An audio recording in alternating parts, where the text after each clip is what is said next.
சொன்னது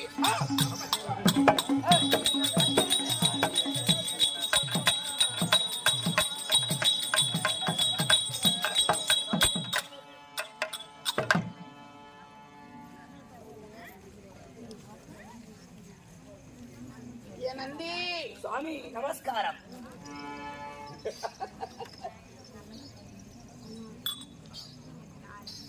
நன்றாக வாழ்வி.